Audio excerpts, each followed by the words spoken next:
Steve, fantastic to meet you and great to get you on Real Vision. Thank you. Thanks for having me. Um, I don't even know where to start. How does one of the most famous DJs in the world end up deep into Web3 and the Metaverse? I'd love to hear your journey into all of this. I was DJing somewhere, woke up, and boom, I was in the metaverse. I didn't know what happened. I threw a cake, and then like it flew, hit a camera. Then all of a sudden, I'm splattered in. No, uh, I'm just like I think at the end of the day, I'm always all right. I probably best way to explain is that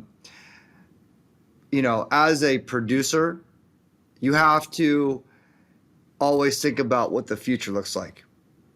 Like, where are we going with culture? How are we going to help move culture?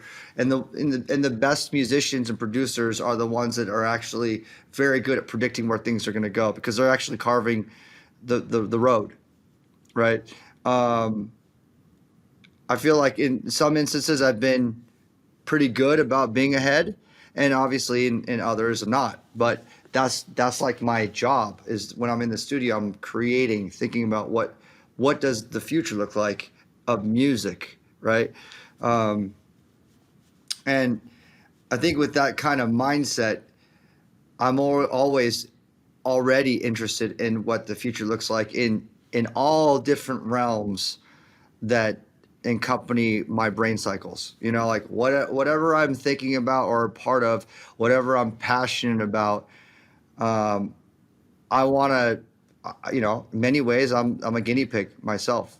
Biohacking, health, um, investments, uh, very traditional investments to obviously crypto, NFTs and Web3.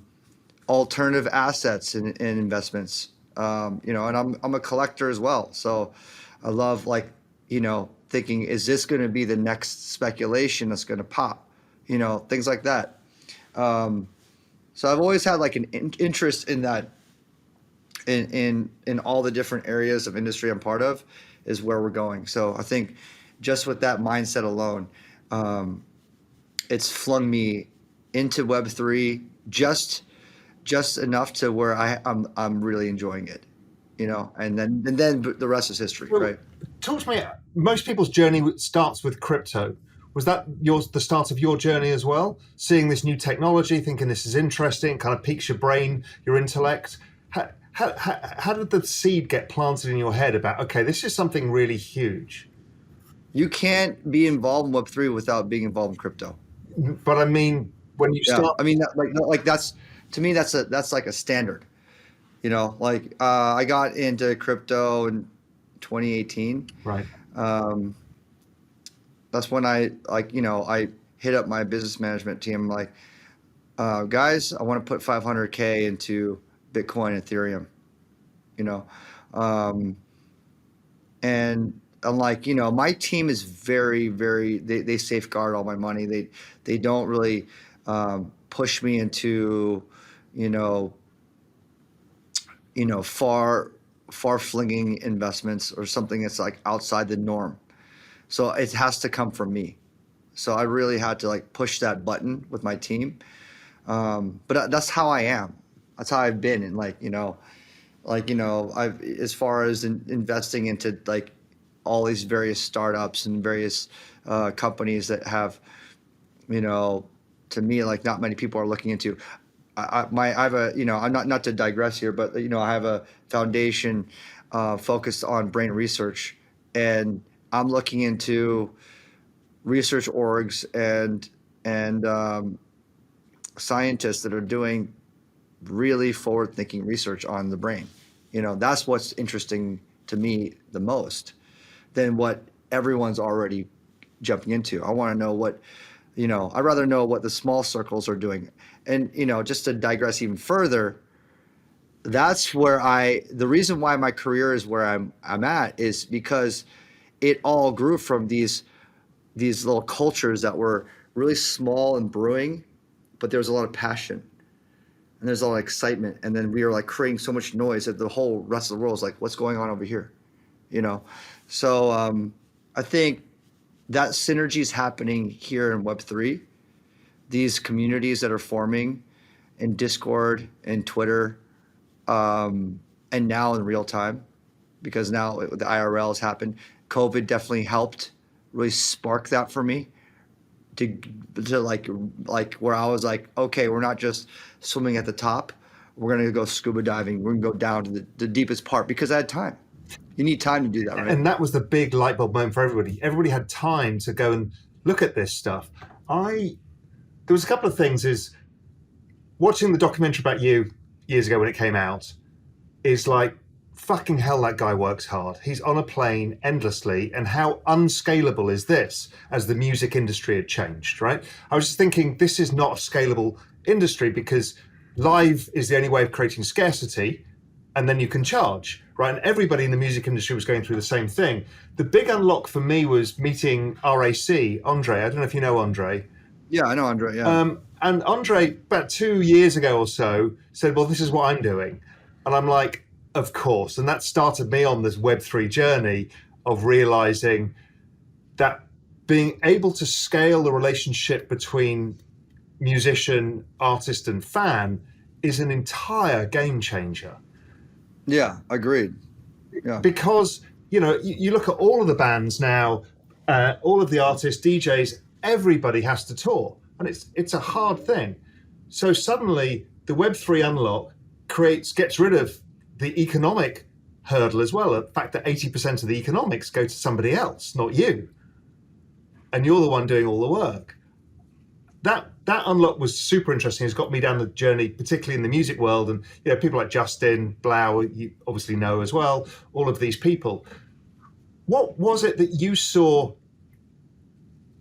in the kind of Web3 area, NFTs? Let's talk about the NFT first. You launched NFTs. What was the light bulb moment for you with that? Very similar to your journey, because I know Justin much better than I knew Henry, but Henry and Justin are actually part of the same management team. So in our management company, there's a lot of like all the managers like just communicate and talk and see what works for all the different artists. So I remember when Justin was bringing this up to me, what NFTs was to him and how it's connecting him to his fans in this new way, and introduced the idea to me summer 2020. So it took me quite a long time to go down to the first, to be able to develop the very first NFT drop that we did, which was February 2021. That was still very early, right? You were early. Yeah, which is wild because that's only a year ago. I know. I mean, it's like when I first heard about NFTs in like spring, summer of 2020, obviously back then I didn't really understand it, but I knew it was a way for me to experiment more, and this is a perfect time for me to experiment with music and what that looks like and how that's going to connect with people differently. It's like, this is great. And at the same time, I'm in COVID. Like, I'm not like music informs me, or like my live environments inform me. Okay, so wherever I go, if I travel to Korea, I'm going to hear K-pop. I'm going to hear different kinds of artists doing that kind of music. That informs me. That makes me want to tap into their culture. If I'm in South or Central America, Latin music informs me. If I'm in South Africa, Afrobeat informs me. Wherever I go, it informs me. The live show informs me. And in the case of COVID, what informed me was meditation, mindfulness, being at home, being on YouTube, diving into different worlds, experimenting. This was a perfect opportunity.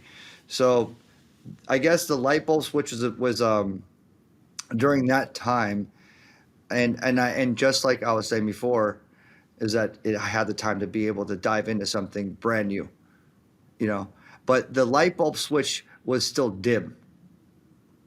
It really connected on all, like the lights went on in the whole house after my first drop, because I didn't really understand it until I did that drop. Talk me through that. Talk me through that. Yeah. So I did the drop February 2021. and I jumped on Clubhouse for the very first time. I didn't even know what that was, you know. And I jumped on. It was the biggest Clubhouse chat of its time. It was like 10,000 people in the room.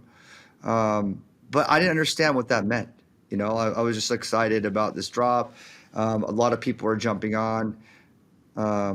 You know, different artists and celebrities like Jake Paul jumped on. There's like a bunch of different people. Farouk was leading it, hosting it. And we're all kind of like celebrating this drop together. And this is like at the kind of like the rise of music artists doing NFTs. It was, I think, 1 week after Justin's big drop. I think he like made like 11 million or something like that. It was massive. And I remember even like summer of 2020, like we're talking about like, oh yeah, you could do music NFTs and you could really experiment, and maybe you could make like 100 grand. You know, like it's like what? Like that's wild. Like that's kind of cool. Yeah, I can a experiment. lot of have fun with records it. to do. A lot of streams to do that. Because Spotify. Yeah, exactly. I was just like, this is like really interesting. And like the thing is that I understand what collecting is. I'm a collector myself. I understand what like the secondary market is. I understand like when you buy something, and I'm an art collector. I'm a comic book collector. I'm a sports card, Pokemon, TCG collector. I started a TCG company, or co-founded with Mike Waddell, MetaZoo. So I'm like a collector at heart, and I love things, and I love like buying something and seeing that there's a market value, and then like someone else wants it for a little bit more. You're like, wow, like I bought it for $5 and like just sold it for 15. How cool is that? You know, things like that are like I you know, I'm always interested in. So I'm like, wow, you can actually do that with music and NFTs. It didn't really process in my head. But yeah, we dropped that drop in February, and yeah, I mean it was a big whopper of a sale like overall, and everyone was really cheering and like being part of that. And I didn't really like understand what that community was all about until then. I was like, this is community That's exactly what in a way you're that I've never experienced it like this.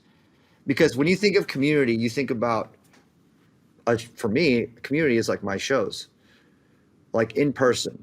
You know, I see it, I feel it, and I thrive off of it. I mean, I'm addicted to it. I'm addicted to being part of a community of people that are passionate, you know, and that's like, you know, I've been running I have a record label, Dimmock Records, for 26 years now, 27 years now, since 1996.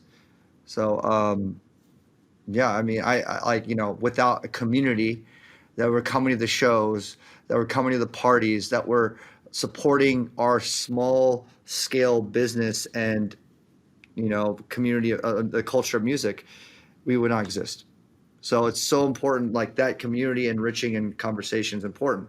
But the Web3 community, it looks and feels and sounds and is completely a different world than what I've experienced before, and it's integral. It's probably one of the most important things, that it's the foundation, the stability, the future, the sustenance, all of it. It's all about what the community looks like and how the conversation is going. The cryptoverse is an incredibly exciting place, and it's going to be absolutely massive. This has been just a small taste of my own personal journey into crypto. Join me for free over on realvision.com/crypto as we discover just what this new world will look like and much more.